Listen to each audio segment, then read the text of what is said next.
La rencontre qui a tout changé.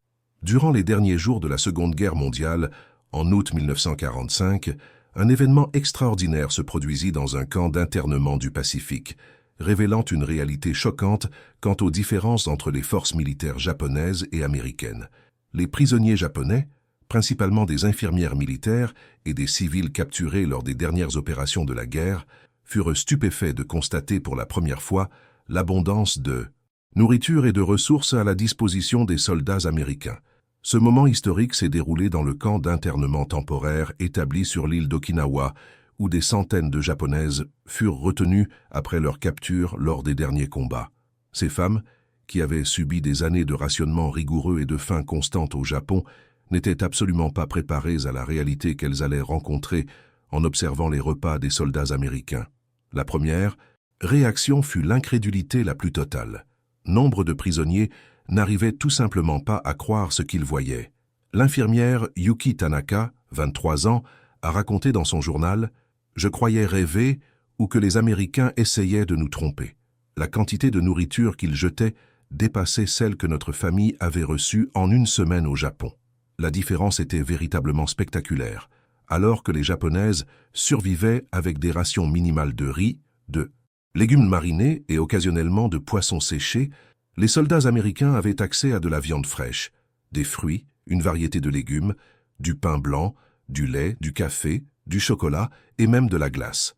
Cette abondance contrastait fortement avec la propagande japonaise qui présentait les Américains comme pauvres et désespérés. Ce qui choqua le plus les prisonniers fut de découvrir que cette abondance n'était pas réservée aux officiers supérieurs, mais était accessible à tous, les soldats américains, quel que soit leur rang dans la hiérarchie militaire. Cela contredisait totalement tout ce qu'on leur avait enseigné sur la société américaine et la nature de la guerre qu'ils menaient. Les conséquences psychologiques de cette rencontre furent profondes. Nombre de femmes commencèrent à remettre en question non seulement la propagande américaine, mais aussi la véritable situation économique et militaire du Japon. Si l'ennemi possédait des ressources aussi abondantes, alors que le Japon souffrait de graves pénuries, quel espoir de victoire restait-il? La propagande démasquée. Si cette histoire éveille votre curiosité pour des aspects méconnus de la Seconde Guerre mondiale, aimez notre chaîne pour nous soutenir et permettre à davantage de personnes de découvrir ces récits historiques fascinants. Abonnez-vous à la chaîne et cliquez sur le bouton « IPAR » pour nous soutenir. Votre soutien est essentiel pour que nous puissions continuer à vous proposer ces récits historiques importants qui révèlent l'humanité derrière les conflits majeurs. Pendant des années, la population japonaise a été bombardée de propagande présentant les Américains comme un peuple décadent, faible et dépourvu de ressources essentielles. Le gouvernement japonais a constamment présenté les États-Unis comme une nation au bord de l'effondrement économique, luttant désespérément pour maintenir sa participation à la guerre.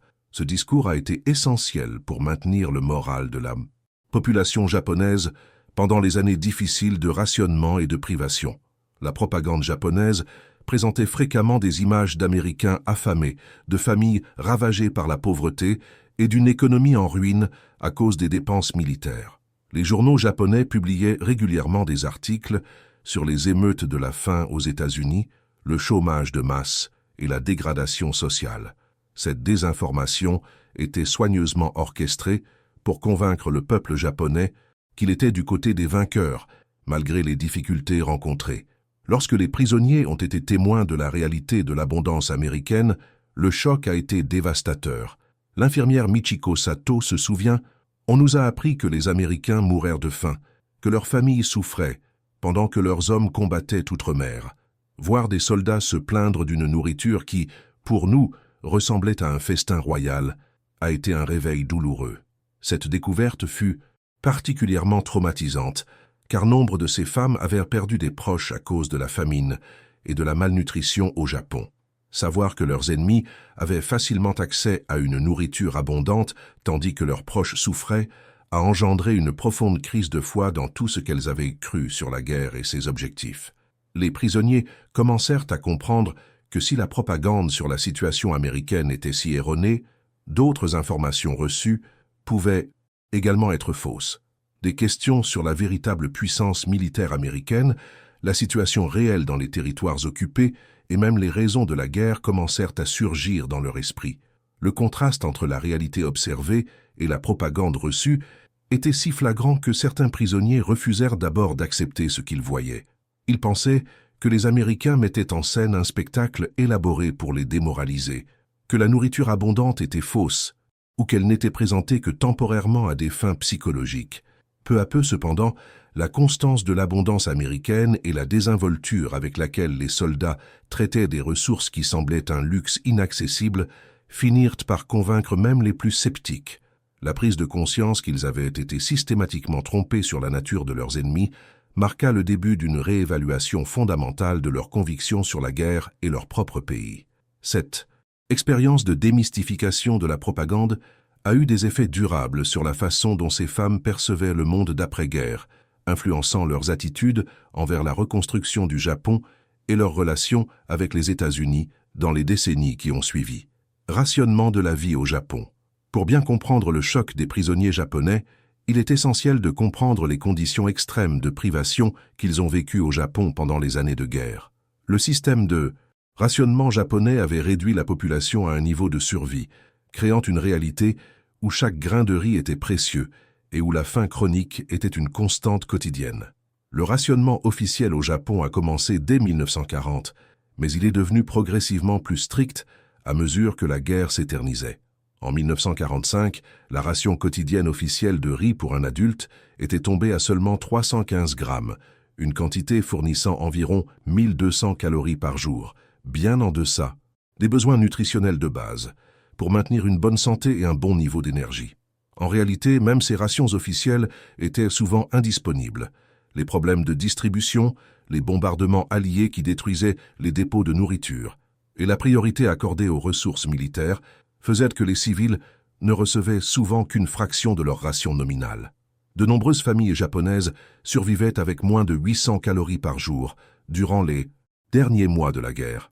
Les prisonniers décrivaient une vie où les substituts alimentaires étaient devenus la norme. Les patates douces remplaçaient le riz lorsqu'il y en avait, les glands étaient transformés en farine amère, et même de la sciure était mélangée à la farine pour épaissir les repas. Les protéines animales étaient quasiment inexistantes, de nombreuses familles se passant de viande pendant des mois.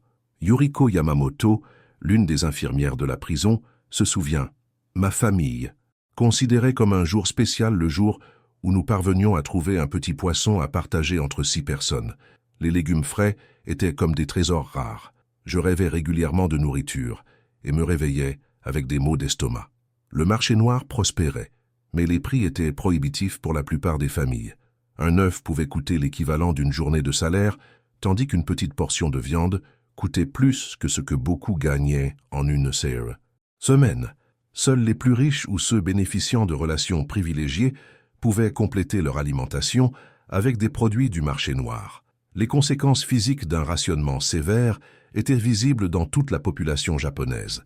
Perte de poids importante, carence nutritionnelle, système immunitaire affaibli et manque d'énergie étaient monnaie courante. Les enfants japonais nés pendant la guerre étaient souvent sous-développés et souffraient de problèmes de santé liés à la malnutrition maternelle. Pour les femmes devenues prisonnières, cette expérience de faim constante était devenue la norme. Elles avaient appris à chérir chaque miette, à préparer des soupes aqueuses avec des épluchures de légumes et à considérer toute source de calories comme un cadeau précieux.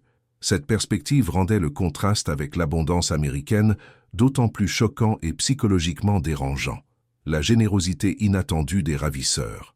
Contrairement à toutes les attentes, fondées sur la propagande japonaise concernant la brutalité américaine, les prisonniers ont découvert que leurs ravisseurs disposaient non seulement d'une nourriture abondante, mais faisaient également preuve d'une générosité inattendue en partageant leurs ressources avec eux.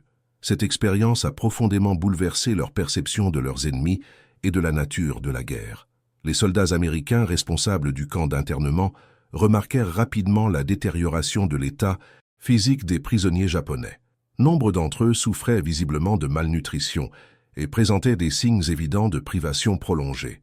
Plutôt que d'ignorer cet état ou de le considérer comme un avantage militaire, les commandants américains ordonnèrent que les prisonniers reçoivent des rations complètes, équivalentes à celles des soldats américains. L'infirmière Keiko Nakamura a décrit son premier repas américain. Ils nous ont donné un plateau avec plus de nourriture que je n'en avais vu depuis des mois. Il y avait de la viande, des légumes colorés, du pain blanc moelleux et même un dessert sucré. J'ai pleuré, car je n'arrivais pas à croire que nos ennemis nous traiteraient mieux que notre propre gouvernement. La générosité allait au-delà des besoins fondamentaux. Les soldats américains partageaient fréquemment leurs rations personnelles, notamment des bonbons et des chocolats, avec les prisonnières. Les médecins militaires américains dispensaient des soins médicaux complets, traitant non seulement les blessures de guerre, mais aussi les affections liées à la malnutrition chronique. Cette générosité était particulièrement surprenante, si l'on considère que nombre de ces prisonniers avaient activement participé à l'effort de guerre japonais contre les Américains.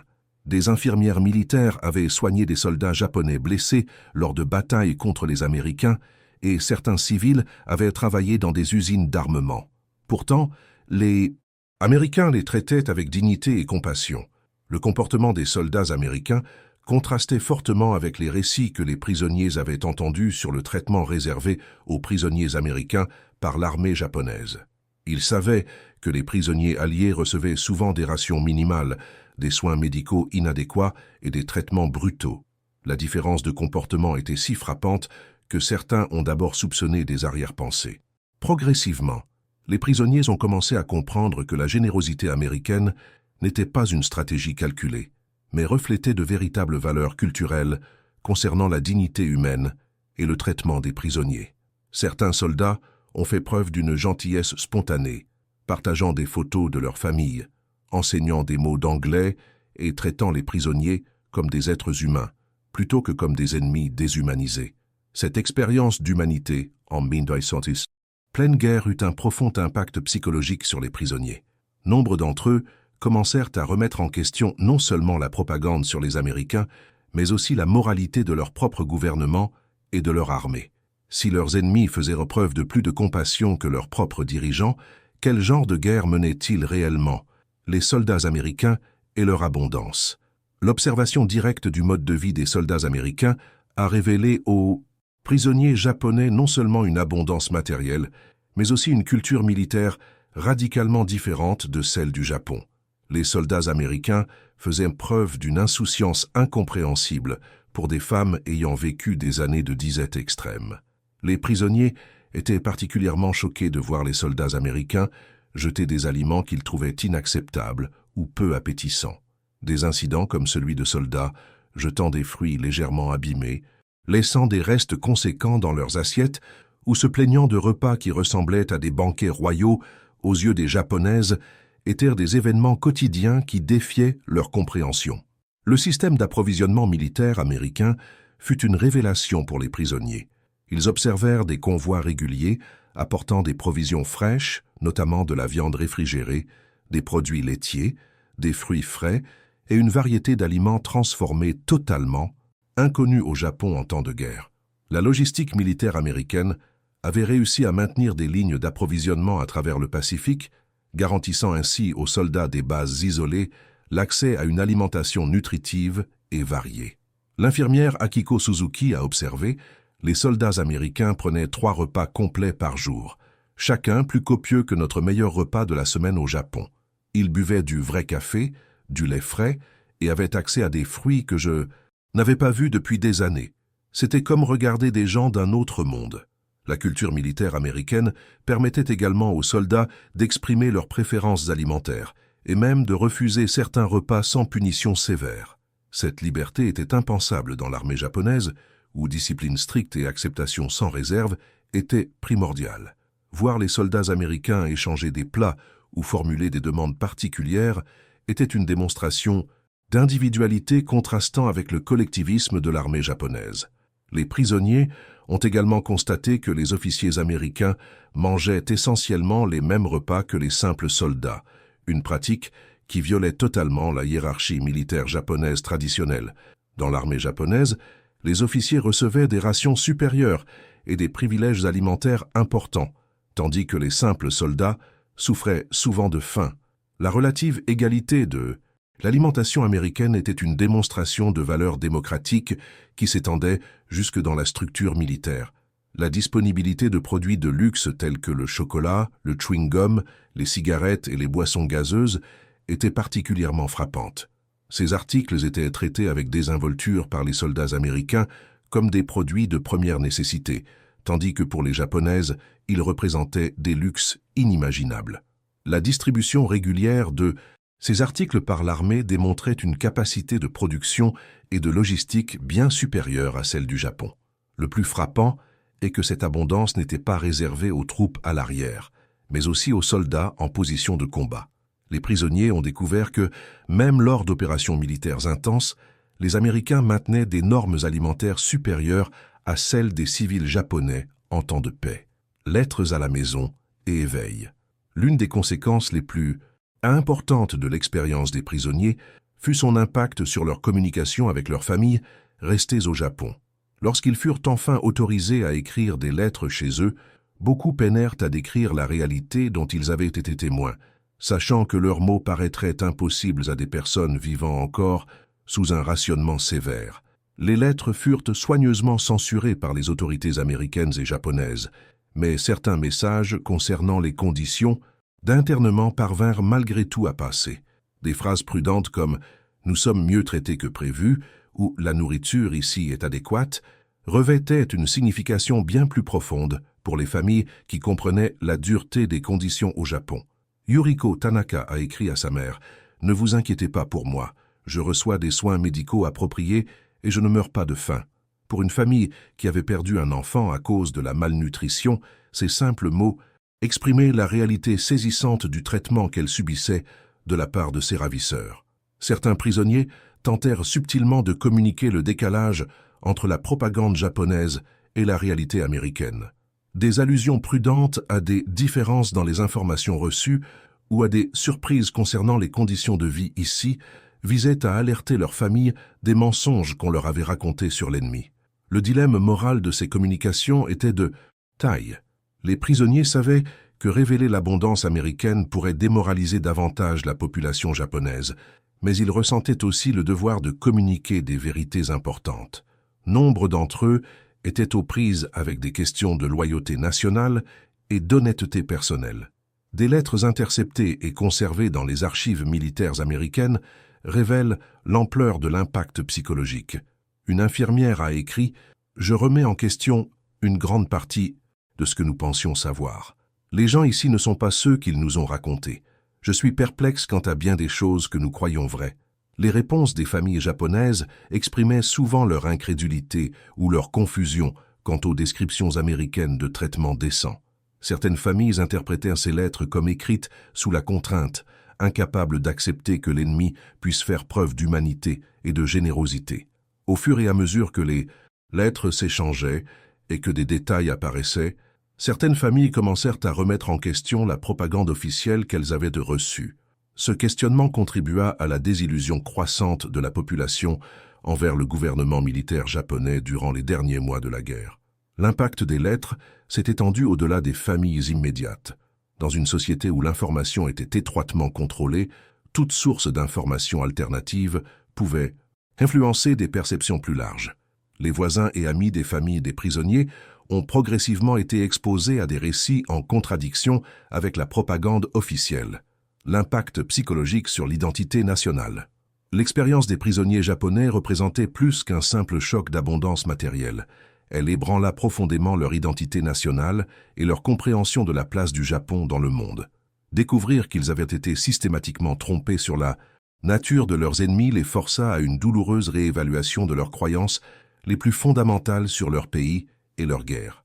Le concept de supériorité japonaise, au cœur de la propagande de guerre, fut complètement démantelé par l'observation directe de la société américaine à travers son armée. On avait enseigné aux prisonniers que le Japon représentait une civilisation supérieure luttant contre la barbarie occidentale décadente. Mais la réalité qu'ils observèrent contredisait totalement ce récit. La découverte que les Américains possédaient non seulement des ressources supérieures, mais aussi des valeurs humanitaires plus élevées dans leur traitement des prisonniers a provoqué une profonde crise d'identité. Si leurs ennemis faisaient preuve d'une plus grande compassion et possédaient une plus grande abondance, qu'en était-il de la justesse de la cause japonaise?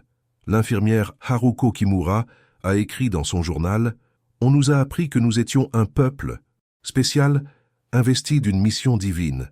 Mais si nos ennemis vivent mieux, traitent les prisonniers avec plus de gentillesse et ont une société plus prospère, peut-être nous sommes-nous trompés sur la distinction entre les civilisés et les barbares. Le concept de Yamato Damashi, esprit japonais, avait été utilisé pour justifier le sacrifice et la souffrance comme des vertus morales supérieures.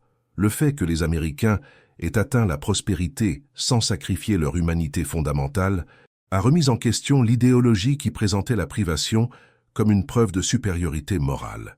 De nombreux prisonniers ont commencé à remettre en question non seulement la propagande américaine, mais aussi l'ensemble du cadre idéologique qui avait justifié la guerre.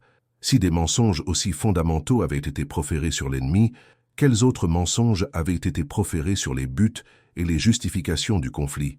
La prise de conscience progressive que le Japon était clairement en train de perdre une guerre contre une nation aux ressources et capacités largement supérieures suscita un sentiment de trahison chez les dirigeants qui avaient mené le pays dans un conflit ingagnable.